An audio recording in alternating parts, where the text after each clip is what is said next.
Welcome everybody. My name is Stephen.aldaco. Today we have Jennifer Borcha with us, and we're going to teach you how to do an ocho. This is the perfect video for you if you're new to tango. So please be sure to like and subscribe for more. Let's get started. So to start with an ocho, we're going to come to an open embrace. And if you don't know how to connect into an embrace, we'll have more links down below in the description, so you can check that out. Now what we'll do is we'll take a simple side step together and then back to the original position. Again, side, and then to the original position. Just getting used to that in your body. Now we're going to reset back to our embrace. And what I'm going to do here is I'm going to give my follow a little bit of a pivot, so her hips are facing in the opposite direction of my hips. Now I'm going to take a side step, my follower is going to take a forward step, and we're going to go together. Now once we transfer the weight, I'm going to give her a little bit of an impulse to pivot her body, and then I'll collect my feet. Now again, I'm going to take a side step, followers take a forward step. Good, we get the weight transfer and the pivot. We'll do that again a few times.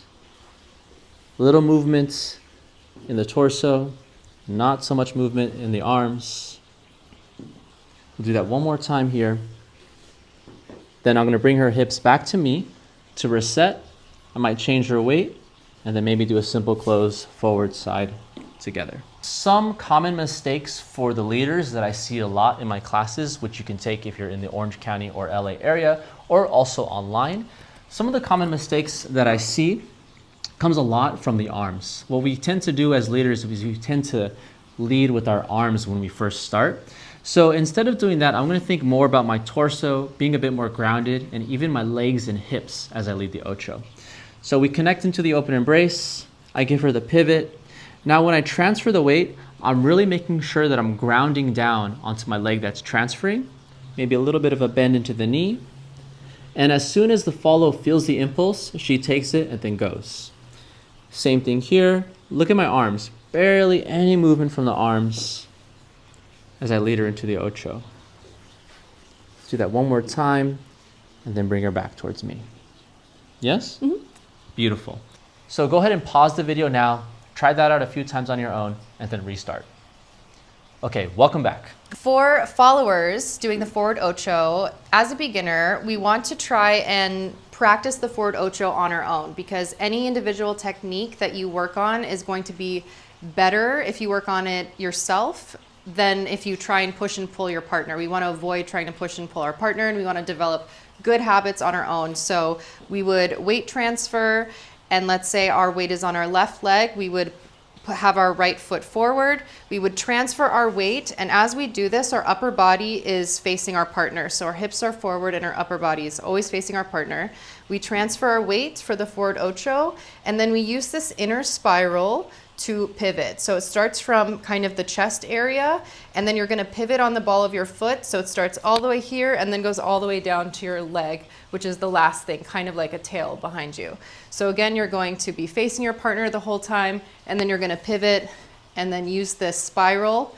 And again, so practicing this on your own is really helpful so that you don't push and pull your partner.